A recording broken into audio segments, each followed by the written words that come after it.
Assalamualaikum Bang Nuim Hayat, apa kabar? Waalaikumsalam. Terlebih dahulu bisa ayah. Loh, Sekarang musiknya sudah berhenti. nah, Alhamdulillah sudah, bisa sudah. dengar dengan Memang baik. harus diberhentikan. Alhamdulillah. Iya, ini dinginnya saja Mengganggu. luar biasa ini. Dingin Gangguan. luar biasa. Dingin di sana ya. Wah, sampai Woi, dingin sekali. kirimannya sampai ke Pulau Jawa, Bang Nuim. Karena di sini juga nggak ada hujan, tapi kok dingin juga ya katanya ini kiriman dari Australia katanya. Masya Allah. Betul, betul. Saya pernah mendengar waktu di Bali itu orang Bali mengatakan kalau pertengahan tahun karena di Australia musim dingin, kita katanya agak lebih sejuk. Jangan sampai macam di Iran. Sekarang Iran sampai 50 derajat sekarang ini kabarnya. Ya. Juga kebakaran di beberapa tempat terjadi di tengah dingin Australia, di dunia lain ya. Memang luar biasa ini, dunia sudah semakin tua nampaknya. Bang Nuim, nampaknya kejujuran menjadi sebuah masalah di republik ini, entah juga di republik yang lain ya, wallahu alam, karena katanya kesalahan Tom Lembong ini hanya satu, katanya dia percaya kepada kejujuran. Itu juga menjadi masalah sama mantan rektor itu, Profesor Sofyan Effendi, yang mengatakan belum terbit itu ijazahnya karena IP-nya kan nggak cukup, katanya. Menjadi sebuah cerita lain di berbagai tempat tentang kejujuran. Kita baru dengar oplosan sana minyak, nih ada oplosan lagi masalah beras ya, walau kata IPB itu biasa oplos mengoplos itu. Nah, ini menjadi sebuah catatan. Ketika sidang Tom Lembong nampaknya menjadi komentar banyak dalam negeri itu, Bang Nuim. Yang di luar negeri ini Hang Heng Hong alat perang luar biasa. Rusia dikatakan menciptakan rudal Patriot tidak berfungsi lagi akibat roket-roket atau misil baru Rusia yang nampaknya tidak bisa ditandingi. Sementara Eropa sudah siap-siap mau perang panjang ini. Entah gimana apa yang akan terjadi. Nampaknya bukan Ukraina, NATO yang dihadapi ini. Sementara Suriah tidak menang-menang baik. Ini karena Drus dan juga Baduy ini menyebabkan sebuah duri dalam daging bagi pemerintahan Suriah baru. Karena Israel ikut-ikutan menyebabkan 1.120 orang tewas. Nah, apa yang ingin Bang Nuim bahas pagi hari ini di tengah konflik Gaza yang terus masih bergulir? Silakan Bang Nuim Hayat. Insya Allah kita mulai Bismillahirrahmanirrahim. Ini persoalan Tom Lembong ini kan menarik sekali ya. Kita pernah mengatakan ya, berapa kali kita katakan, dan kemudian entah bagaimana ada persamaan pandangan kita dengan pandangan Pak Yusuf Kala yang mengatakan bahwa Anies Baswedan telah melakukan suatu dosa yang tidak bisa diampuni. Dosanya apa? Dia mengalahkan Ahok yang waktu itu didukung oleh segenap jajaran yang ada di bawah pemerintahan Joko Widodo. Jadi dia melakukan sesuatu dan semua itu sia-sia karena Anies akhirnya menang. Makanya Anies ini dianggap telah melakukan satu dosa yang tidak berampun. Dan itu juga diakui oleh Yusuf Kala ya, kita mengatakan hal itu. Nah, kita tahu Tom Lembong dalam pemilihan presiden kan ikut di kubu Anies Baswedan. Ini bikin banyak orang jadi dongkol juga ini. Kenapa dia mesti ikut-ikutan di situ? Nah, sekarang inilah kalau kita melihat secara jujur, banyak yang mengatakan sebenarnya tidak pantas kalau dia misalnya diadili karena dia hanya bawahan yang melaksanakan suruhan. Kalau seorang atasan menyuruh, yang bertanggung jawab itu harus atasan. Karena itu tanggung jawab terakhir itu berada di atasan. Siapa atasannya waktu itu? Joko Widodo. Presiden. Tapi ya itulah. Nah, inilah karena kita tahu bahwa hakim kita juga ada 3 orang hakim diketahui terima kejujuran. Yang dikatakan kejujuran itu honesty is the best policy, kata orang Inggris. Jujur itu adalah kebijakan atau sikap yang paling baik. Karena kalau kita sudah tidak jujur, maka kita harus menggunakan ketidakjujuran lain untuk membela atau menegakkan ketidakjujuran yang pertama itu. Ini yang bahaya. Jadi kalau saudara janji, kata orang, kalau kerbau dipegang talinya, manusia dipegang janjinya.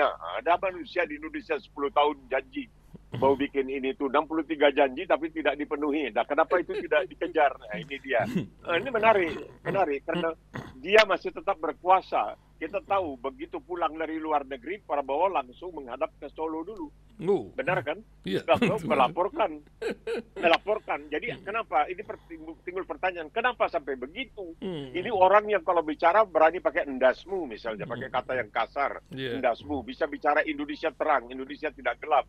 Tapi orang juga bertanya, kenapa kok dia seorang jenderal bintang 4? Iyalah, bintang 4-nya itu berkat Jokowi, kita tahu. Tapi kan itu merupakan anugerah negara, bukan anugerah perorangan. Kenapa sampai begitu? Jadi ada satu kajian psikologi barangkali yang mengatakan bahwa 2 kali bertarung melawan Joko Widodo, 2 kali kalah. Akhirnya menjadi anak buah Joko Widodo. Dan ini membuat Prabowo harus memberikan kesan kepada rakyat sebenarnya dia adalah anak buah seorang pemimpin yang sangat luar biasa. Begitu. Kalau tidak dia malu dong. Masa dia mau mengabdi di bawah Abu Nawas, di bawah Bahlul dan lain sebagainya yang sekarang ini bahkan ijazahnya tidak digubris orang, dikatakan tidak benar dan lain sebagainya. Dan ini juga terjadi dengan Sofyan Effendi barangkali karena beliau juga mengatakan, wah ini bahaya saya kalau seperti ini. Nah, ini susahnya kalau kejujuran itu tidak dibolehkan. Jadi Al-Quran, kalau Islam itu mengatakan, Al-Quran itu mengatakan, ya ayyuhalladzina amanu taqullaha wa qulu qawlan sadida. Katakan sampai kebenaran itu muncul ke permukaan. Itu yang dikatakan al-haqmu, ya, lebih pahit daripada jadam. Walaupun lebih pahit daripada jadam, kamu mesti sebutkan yang benar itu. Ini yang kita ingin kita tunggukan sekarang ini. Jadi kalau sekiranya terjadi sekarang ini perundingan dikatakan luar biasa bahwa Presiden Prabowo telah berhasil berundingkan 19% dengan Amerika, dan kemarin orang bertanya ini menguntungkan atau merugikan kita sebagai bangsa. Karena begini, kita jangan lupa bahwa penjajahan yang pernah dilakukan oleh Eropa di masa lalu, seperti Belanda, seperti Inggris, itu melalui perdagangan. Awalnya mereka masuk sebagai berdagang. Jadi kita teringat apa yang dikatakan oleh Soekarno ketika almarhum ditawari oleh kabarnya sebuah perusahaan Ford. Ford mengatakan, Bung Karno, kamu mesti beli mobil dari Ford semuanya. Kami bangun infrastruktur di Kalimantan. Karno bilang, go to hell. Pergilah kamu, hambus. Kalau orang Medan bilang, hambuslah kamu, begitu, go to hell. Jadi kita sekarang menunggu apakah yang dicapai ini dan kemudian langsung dilaporkan, bukan itu saja tentunya, tapi juga perundingan dengan Uni Eropa yang pernah diprakarsai oleh di zaman Jokowi, itu juga dilaporkan. Tapi kan orang masih melihat, dia masih sowan. Tapi dia terus terang, Indonesia cerah dan lain sebagainya. Oke, semua orang tahu Indonesia itu kaya. Tapi kenapa kita akhirnya harus mengemis ke sana kemari mendapatkan bantuan, ya, pinjaman dan lain sebagainya. Kaya itu kalau tidak bisa dikelola percuma. Arang habis besi binasa. Jadi tidak ada gunanya sebenarnya menggembar-gemborkan kekayaan seperti yang suka dilakukan oleh misalnya Luhut bin Sarpanjaitan dan sebagainya, lalu mengatakan kalau mau kabur saja dulu kabur. Tidak bisa dong. Sebagai pimpinan sebuah negara kita mesti bertanggung jawab terhadap rakyat kita, karena itu anak-anak kita. Tidak bisa bilang, Frank kamu boleh silakan. Enggak, bukan begitu caranya. Ya, banyak yang keluar itu memang semacam melakukan suatu hijrah dari kejelekan kepada kebaikan, ya itu kira-kira begitu. Karena kalau kita lihat keadaan seperti yang dikatakan, kenapa dia menggunakan rakusnomics, katanya banyak orang rakus di Indonesia. Jadi keadaan tidak baik-baik saja. Kenapa kamu berani bilang waktu diambil sumpah dengan Al-Quran di atas kepala kamu akan mengejar koruptor sampai ke kutub selatan, ke Gurun Pasir, tapi habis itu dimaafin, jangan dizalimi dan lain sebagainya. Ini jadi tidak benar. Maunya satu kata dengan perbuatan. Itu yang paling penting. Itu yang paling penting. Itu dia. Ya harusnya yang disowani Pak SBY kan sedang sakit ya di rumah sakit RSPAD ya. Iya. Betul. Tapi sudah membaik. Sudah membaik sekarang. Sudah membaik. Ya, memang luar biasa. Kejujuran ini menjadi sebuah literasi yang nampaknya susah ngomong lagi lah ya. Karena radio ini kan inginnya itu selalu ke sana ya. Ya, para pendengar juga melihat kode-kode karena kan pimpinan kita ini kan ada memelihara Bobby Kartanegara kalau tidak salah itu. Wah, lucu kali itu. Itu kan kucing itu.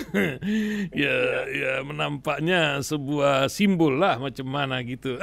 Tapi udahlah, kita lewatkan dulu itu Bang Nuim, nanti kita kena kepret lagi nih. Kita lanjut lagi ke yang lain. Bang Nuim sih enak di Australia. Kita kan di negeri Konoha ini Bang Nuim. Bang Nuim, ini negeri Rusia nampaknya bukan sembarang negeri ini, luar biasa. Seluruh negeri biru Eropa nampaknya sedang uring-uringan melihat tenaga energi Rusia yang terus merengsek ke Ukraina. Apa yang terjadi? Itu yang pertama ya. Tapi juga perkembangan berbarengan dengan itu, perkembangan di mana, di Gaza, Hamas dan juga warga Hamas yang diusir oleh Israel menjadi catatan lain. Apa yang dilihat oleh warga-warga atau masyarakat di Australia perkembangan di dua medan pertempuran ini, Bang? Ya, karena kita sudah mengetahui kan dalam hal ini, misalnya ada usaha-usaha yang dilakukan oleh orang-orang yang barangkali kurang bertanggung jawab, melakukan pengeboman terhadap rumah ibadah orang Yahudi dan lain sebagainya, yang kemudian mendapat pengutukan yang sangat luar biasa. Karena biar bagaimanapun, kalau kita melihat negara-negara seperti Australia, jadi walaupun agak tegas, sekarang ini sudah agak tegas juga terhadap Israel, tetapi tidak bisa setegas seperti misalnya negara-negara lain seperti Iran misalnya terhadap Israel. Tidak bisa. Selalu kalau berbicara mengenai Israel itu selalu dengan mengingatkan kembali, iya tetapi kan apa yang dilakukan oleh Hamas adalah tindakan yang sangat buruk, sangat teroristik dan lain sebagainya pada tanggal 23 Oktober tanggal 7 Oktober tahun 23. Padahal kenapa itu terjadi tidak pernah dibicarakan. Yang dibicarakan kenapa sampai terjadi itu saja, bukan kenapa itu, bukan kenapa, tapi apa yang terjadi. Jadi selalu begitu dalam hal ini. Oleh sebab itu di Australia pun, meskipun kita melihat terus-terusan sekarang ini ada protes ya terhadap Israel dan lain sebagainya di Australia, tapi secara dari segi resmi pemerintah tetap berusaha untuk seakan-akan memberikan kesan keseimbangan dalam hal ini. Memang Australia ini berani misalnya mengenakan sanksi terhadap ini, itu yang di tepi barat dan lain sebagainya. Tapi kita melihat secara keseluruhan tetap masih saja banyak yang takut pada Israel. Bukan hanya orang-orang berpolitik, bahkan paus saja yang seorang warga negara Amerika. Ketika terjadi pengeboman terhadap gereja Katolik di Gaza, dia mengatakan sangat sedih. Dan ini menarik perhatian banyak orang yang mengatakan ini keterlaluan. Ini keterlaluan, ini pengecut. Mereka mengatakan langsung ini pengecut, ini reaksi yang pengecut. Bukannya dia melakukan kutukan, bukan mencela, tapi dia sangat sedih. Sehingga orang mengatakan ini pengecut. Ya, banyak yang mengatakan kamu sebagai pemimpin agama harusnya berani menegakkan kebenaran. Qulul haqqa walau kana murran. Kamu katakan yang benar biar pahitnya seperti apa. Tapi kan kita lihat ya ini keadaan dunia kita yang mau tidak mau ya kita mesti terima. Ini kenyataan, kita tidak bisa berbuat apa. Kita berdoa terus. Nah ini berdoa nggak tahu loh, tapi ini Netanyahu rupanya kena keracunan makanan dan sakit perut ya. 3 hari sakit perut, tapi itu ada bagusnya juga katanya kan, supaya terhindar dari menghadap ke pengadilan. Nanti dia baru bisa diperiksa pada bulan September. Pengadilan akan kembali berkegiatan bulan September nanti. Jadi inilah yang terjadi sekarang ini yang kita lihat. Kalau kita bandingkan misalnya dengan koran Haaretz yang terbit di Israel, itu lebih dahsyat dari kebanyakan koran di negara-negara lain. Kita lihat negara-negara yang di luar Israel, tapi mereka tidak berani. Mereka tentunya agak ngeri juga ya, karena coba melihat begini.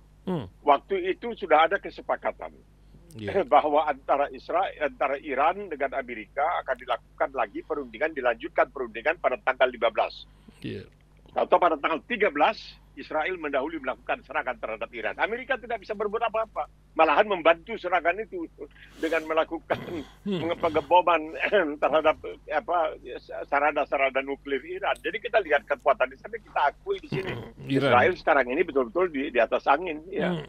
Yan, walaupun Khomeini mengancam melancarkan serangan lebih besar pada Israel dengan fasilitas militernya untuk siap 10 tahun pun berperang. Wah, luar biasa. Memang begitulah narasi-narasi ketika orang sedang bertikai, ya. Bukan begitu, Bang Lim? Iya, tapi kita lihat dalam peperangan itu memang betul, ya, memang luar biasa dalam peperangan dengan Irak misalnya. Ketika Iran bertarung dengan Irak itu jalan buntu. Sudah begitu lama. Satu laporan yang mengatakan berapapun ditembakin itu seperti yang pernah terjadi di Vietnam dalam tahun 56 barangkali. Ketika di Dien Bien Phu, ya Dien Bien Phu antara Perancis yang waktu itu menjajah Vietnam, itu sampai katanya meteor itu larasnya pecah, panas, saking panasnya, dan itu terus saja tentaranya maju. Dia sama dengan apa yang terjadi waktu itu antara Iran dengan Irak. Akhirnya ya apa boleh buat. Waktu itu jangan lupa Irak di bawah Saddam Hussein itu dibantu oleh Amerika yang memberikan senjata-senjata yang padahalnya tidak dipakai di dalam peperangan-peperangan yang bisa kita katakan peperangan-peperangan normal. Kira-kira. Jadi kimia, kelihatan perang bahwa macam-macam memang agak itu. sulit. Ya, luar biasa. Betul. Itu. Dunia nampaknya politik mengatakan tak ada teman yang abadi, tak ada musuh abadi. Sering kita lihat dalam perjalanan hidup ini. Ini luar biasa. Dan di Suriah juga, Bang Nuim, ini baru saja tewas 1.120 orang. Ini orang semua ini. Innalillah. Drus siapa ini? Dan Baduy. Dan juga kok Israel ikut-ikutan meroket beberapa wilayah pemerintahan baru dari Suriah. Bagaimana, Bang? Coba lihat dengan wajah yang sedih. Netanyahu mengatakan kami melindungi saudara-saudara kami. Orang Durus. Durus ini satu kelompok yang berasal dari Mesir dulu, dari abad ke-11 mereka pindah ke negara-negara Arab lainnya. Sedangkan yang namanya Kipti atau Koptik itu terus bertahan di Mesir. Ya, mereka itu Kristen. Durus ini tidak Muslim, tidak Kristen dan lain sebagainya. Mereka tidak menerima kalau ada di antara mereka misalnya mu'alaf mengganti agama atau ada orang luar mau masuk menjadi Durus, enggak. Jadi mereka ini merupakan semacam golongan tersendiri. Kalau Alawiyah itu kita tahu ya, Alawiyah itu dia ada Syiahnya, tapi banyak juga ahli ulama yang mengatakan bahwa mereka itu bukan Muslim. Jadi seperti Bashar al-Assad dulu itu dianggap Hafiz al-Assad itu bukan Muslim karena mereka itu tidak seperti Muslim konvensional yang kita kenal. Nah, apa yang dilakukan oleh Israel? Israel kan sudah dia serang Lebanon, dia serang Iran, dia serang Houthi. Nah, sekarang dia bisa serang Suriah. Jadi artinya kepada negara-negara Arab yang lain, hati-hati. Saya bisa melakukan ini tanpa ada yang bisa berbuat, bahkan mencela saja tidak berani, menyayangkan iya, barangkali sedih iya, tapi mencela tidak berani. Jadi kan karena apa yang terjadi di Gaza yang begitu dahsyat, sengaja orang digiring, kemudian dihajar, diserang. Itu kan dikelabui orang-orang sipil, anak-anak dan lain sebagainya. Dan tidak ada yang bisa berbuat satu apapun, tidak ada yang berani untuk secara terang-terangan melakukan pengutukan dan lain sebagainya. Ya, dia makin berani. Dikasih sejengkal, minta sehasta tentunya. Kalau dari kecil teranja-anja sampai besar terbawa-bawa, ini yang terjadi sekarang. Dan susah kan untuk karena biar bagaimanapun, mereka ini yang Durus ini yang ada di daerah dataran tinggi Julan, Golan yang dahulu milik Suriah. Tapi kemudian setelah perang itu diambil oleh Israel dan dijadikan dan diakui oleh itu Donald Trump yang pertama barangkali mengakui bahwa dataran tinggi Julan adalah bagian dari Israel sekarang ini. Dan di sana itu memang ada orang Durus. Sebagaimana juga di Israel sendiri ada orang Durus. Jadi mereka ini karena tidak ikut campur, mereka juga bahkan dianggap oleh Netanyahu dengan muka yang sedih, kami akan melakukan apa saja untuk membela, untuk mempertahankan, untuk melindungi ya saudara-saudara kami. Itu dikata dia. Ya luar biasa. Israel, Syria, Hamas yang terus masih bisa menculik atau mengebom tank-tank Israel, kita lewati, tapi kita lihat bagaimana pergolakan antara Rusia. Nampaknya bukan sekedar Ukraina, ini dengan NATO yang nampaknya akan mendapat suplai alat-alat perang baru dari Amerika seperti rudal Patriot yang akan melawan misil-misil Rusia. Bagaimana Bang Nuim ketika mereka suruh timbun makanan segala ini dari Eropa? Satu negara nampaknya melenceng ini, memprotes dari tindakan menyetop minyak dari Rusia. Silakan Bang Nuim. Ya, ini kan masalahnya begini. Kalau NATO itu sekarang akan memberikan, kalau Amerika akan memberikan senjata kepada Ukraina, sekarang yang harus bayar NATO juga. Iya. Amerika tidak gratis katanya. Tidak bisa sekarang, ini sudah tidak bisa. Nah, masalah NATO satu. Ini betul-betul menyulitkan bagi NATO. Artinya begini, kalau terjadi sesuatu terhadap Turki, maka sesuai dengan anggaran dasar NATO, itu seluruh ke-27, 28 negara NATO harus berpihak kepada Turki. Jadi agak sulit juga ini dalam Turki dengan hubungannya dengan Israel dan lain sebagainya. Karena di Israel sudah ada ucapan-ucapan. Nah, setelah Iran kita harus gasak Turki. Tapi kalau dalam Turki artinya harus menyerang NATO. Dan bagaimana nanti NATO ini menarik sekali. Kalau sampai terjadi, ini NATO harus berbuat seperti apa. Nah, sedangkan Ukraina sendiri, mereka kan melihat di sini. Bahwa kalau terus ini diperpanjang, ini menguntungkan tentunya NATO dan Amerika. Karena apa? Menunjukkan bahwa sebenarnya yang namanya Rusia itu yang diakui sebagai adik kuasa, yang luar biasa, yang merupakan satu-satunya yang setaraf dengan Amerika dalam kemampuan persenjataan dan lain sebagainya, tidak mampu ketika melawan sebuah negara kecil yaitu Ukraina. Dan sekarang sudah berapa banyak itu yang disebutkan pesawat Nir-Awa atau yang disebutkan siap. Ya, itu kan sudah banyak yang masuk ke Rusia sana. Bahkan sampai ada yang tewas misalnya. Ya, itu sampai di Moskow dan di berapa puluh penerbangan yang dibatalkan beberapa hari yang lalu disebabkan oleh drone yang banyak juga diantaranya adalah buatan Iran ini. Jadi peperangan zaman sekarang ini kelihatannya tidak begitu manusia dengan manusia. Terjadi juga antara manusia dengan manusia, tetapi tidak bisa seperti yang dilakukan oleh misalnya Rusia terhadap Ukraina, tidak banyak berhasil.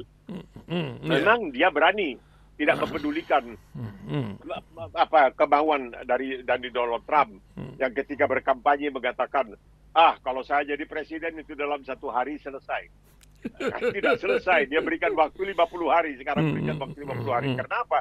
Sekarang Donald Trump sendiri pun nampaknya menghadapi masalah karena sudah terbit suatu laporan yang mengatakan dia pernah melakukan semacam katakan pemerkosaan terhadap anak perempuan usia 13 tahun di Amerika. Ya, ini daftarnya kan hilang. Jeffrey Epstein itu daftarnya hilang, yang menyangkut misalnya Pangeran Andrew dari Inggris dan lain sebagainya. Dan itu dikatakan hilang. Tapi dikejar-kejar terus, seakan-akan kelihatan, ada. Dan itu sekarang ini tampil seorang perempuan yang mengatakan, saya tempoh hari tidak berani karena saya diancam mau dibunuh oleh para pendukung, pengagum, pemuja Donald Trump. Jadi sekarang dia tidak peduli. Sekarang dia mengatakan, saya umur 13 tahun diperkosa oleh Donald Trump. Nah, tapi orang Amerika tidak peduli. Karena mereka menganggap ketika menjelang pemilihan sebelum ini pemilihan waktu Trump akhirnya terpilih sebagai presiden, menjelang pemilihan itu ada rekaman suara Trump yang mengatakan perempuan mana saja saya bisa jamah, bisa ini, dan mereka nggak akan berkeberatan. Dia mengatakan itu. Nah, lalu perempuan-perempuan yang mendukung Trump ditanya, kok tapi kan dia laki-laki, biasalah laki-laki begitu. Nah, jadi tetap begitu. Bahkan ada orang-orang yang mengatakan, jangan, Trump ini dikirim Tuhan untuk membela Amerika, untuk mengamankan Amerika dan lain sebagainya. Itu orang Amerika. Jadi kalau dikatakan rakyat itu mendapatkan pemerintah yang sesuai dengan diri mereka, ya ini barangkali cerminan dari rakyat Amerika, atau sebagian besar rakyat Amerika yang memilih Trump. Iya. Tapi lain rakyat New York nampaknya akan berjuang bulan-bulan ke depan terhadap Zohran. Bukan begitu, Bang Nuim? Tapi ini masalahnya lawannya nanti ada orang India kan. Seorang bilioner, seorang miliarwan India yang akan bertarung di Ohio untuk mendapatkan kesempatan menjadi gubernur di negara bagian Ohio, dia mulai menjelek-jelekkan Mamdani ini. Mulai dia menjelek-jelekkan, dikatakan komunis, dikatakan ya kadrun lah kalau di Indonesia dia juga akan disebut kadrun dan lain sebagainya. Jadi kelihatan bagaimana nanti dalam pemilihan wali kota, apakah dia bisa menjadi wali kota New York, karena di New York itu punya kelompok orang Yahudi yang cukup besar juga, orang Yahudi lah, bukan warga negara Amerika, tetapi keturunan Yahudi. Jadi kita lihat apakah dia pada usia 33 tahun dikatakan dia ini meniru bintang-bintang film Bollywood ya. Jadi ini kita meniru apa yang dilakukan oleh para bintang film Bollywood di India, di Mumbai sana. Iya, ini menarik kita melihat apa yang bisa terjadi di Amerika. Luar biasa. Bang Nuim, balik di akhir kisah ini, balik lagi ke dalam negeri. Baru saja ada partai namanya PSI, bikin lambang baru namanya gajah, tapi kepalanya merah. Padahal dulu dia ada di banteng, kepalanya merah juga gitu. Apa sindiran atau sinyal-sinyal apa? Apakah banteng berkepala merah pula menjadi incaran dari sang petitah partai PSI masa lalu ini? Atau macam mana Bang? Karena kan ini belum kongres-kongres PDIP-nya juga ini. Bagi analisa jauh dari sana. Silakan. Jadi kita melihat begini. Bahwa dipilih gajah itu kan besar. Gajah itu sebagai binatang yang besar. Gajah itu biarpun besar, agak mudah untuk ditaklukkan oleh manusia. Kita lihat bagaimana di Thailand, itu kesian itu. Gajah-gajah disuruh menyeret gelondong kayu gede besar-besar dan lain sebagainya. Sampai banyak sekarang ini protes. Gajah ini harus dipertahankan. Nah, gajah ini punya ingatan yang sangat kuat dikatakan. Dan sangat setia. Antara mereka dengan mereka itu sangat setia. Itu saya pernah membaca bahwa itu gajah itu melakukan semacam bisa dikatakan semacam hijrah begitu dari satu tempat ke tempat lain untuk mendatangi tempat di mana salah seorang anggota mereka pernah mati. Di tempat itu mereka mendatangi. Mereka punya ikan. Selalu dalam bahasa Inggris dikatakan ingatannya seperti gajah begitu kuat. Jadi dengan memilih gajah ini sebagai lambang, mungkin dimaksudkan bahwa ini menunjukkan kekuatan. Karena Marhainisme itu dengan lambang banteng merah dan lain sebagainya. Dan ini dengan gajah kan berubah kan. Dahulu kan bukan gajah, sekarang jadi gajah. Nah ini mungkin barangkali menunjukkan bahwa ini akan menjadi sebuah partai yang besar. Karena di dalamnya ada keluarga, mungkin akan terpilih nanti Kaisang misalnya menjadi ketua partai PSI ini. Ini menarik. Tapi orang banyak yang melecehkan apa yang ada di dalam Al-Quran, yaitu alam tara kaifa fa'ala rabbuka al-fil, ya, surat al-fil. Di situ dikatakan bahwa Abraha itu membawa pasukan gajah. Banyak Muslim yang berpendidikan, lulusan ITB dan lain sebagainya, mulai sinis. Ini Quran ini kok mendongeng katanya, menggajah. Lalu kepada saya pernah ditanyakan melalui telepon, ini bagaimana nih gajahnya ini katanya. Saya katakan sebelum terjadi Abraha itu pernah terjadi di Kartaj, yaitu sekarang Tunisia. Pemimpinnya bernama Hannibal. Hannibal ini pernah membawa bala tentara gajah. Dia pergi ke utara mau mendaki pegunungan Alpen, lalu turun ke bawah untuk melakukan serangan terhadap Romawi. Iya, saya bilang gajah itu sudah digunakan di dalam pertempuran oleh orang yang bernama Hannibal dari Kartaj. Kartaj itu ada di Tunisia. Saya pernah ke sana kebetulan, pernah berkunjung. Hanya ingin melihat kayak apa sebenarnya. Oh begitu, iya begitu. Lalu saya teringat seorang insinyur senior dari Indonesia, seorang Muslim, dia pernah menelpon saya dan menanyakan apakah boleh saya katanya membuat suatu penafsiran bahwa surat Al-Fil itu pada hakikatnya berbicara mengenai nuklir.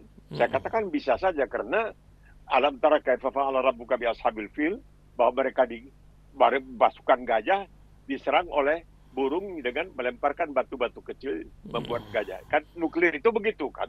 Dengan kecil seperti yang terjadi di Nagasaki, di Hiroshima dan itu kan kecil sebenarnya, tapi kok dahsyatnya sampai begitu.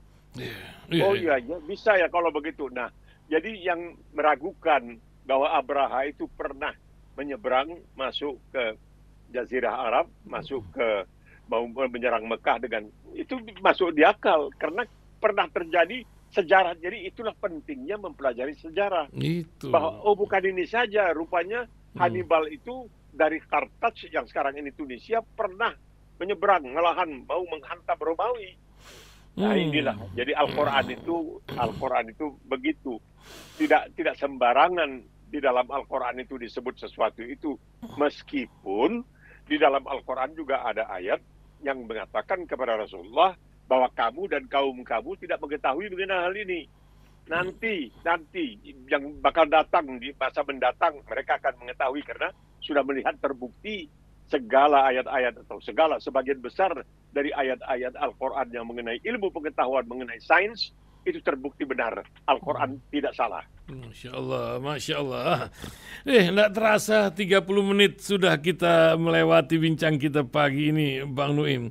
Apa yang ingin Bang Nuim sampaikan sebagai penutup orang yang sudah melanglang buana ke berbagai tempat di muka bumi? Mungkin di antara perjalanan Bang Nuim yang paling berkesan dan pendengar di 24 negara ini yang sedang mendengar dari Kanada hingga New Zealand juga di Eropa ingin mendengarkan juga. Dari Aceh juga mendengar sampai Banyuwangi. Silakan Bang Nuim. Kalau kita melihat sebagai seorang Muslim kita tidak bisa lepas dari Al-Quran karena itulah kitab yang diturunkan Alif Lam Mim Dzalikal Kitab La Raiba Fi. Tidak ada keraguan di dalamnya. Dan Al-Quran ini mendorong orang bukan saja untuk jujur tapi untuk berbuat baik. Jadi kalau kita lihat, kalau kita katakan beberapa waktu yang lalu bahwa kejayaan Islam itu mulai terasa setelah turunnya ayat yang mengatakan sesungguhnya Allah tidak akan mengubah nasib sesuatu kaum kecuali kaum itu mengubah nasibnya sendiri. Ini terjadi ketika Muslim sampai di Madinah, di mana ketika itu betul-betul dengan adanya suatu piagam yang mendahului Magna Carta, mendahului segala macam piagam lainnya, itu merupakan sesuatu yang sangat luar biasa. Nah, di sanalah terbentuk suatu masyarakat yang betul-betul secara duniawiah mencoba untuk membuat setiap anggota masyarakat itu sebagaimana dikatakan oleh Karen Armstrong, seorang mantan biarawati dalam bukunya mengenai Muhammad, Rasul untuk masa kini, Prophet for our time, itu dia mengatakan, dia bukan Muslim, dia bekas biarawati, tapi dia mengatakan bahwa itulah Al-Quran itu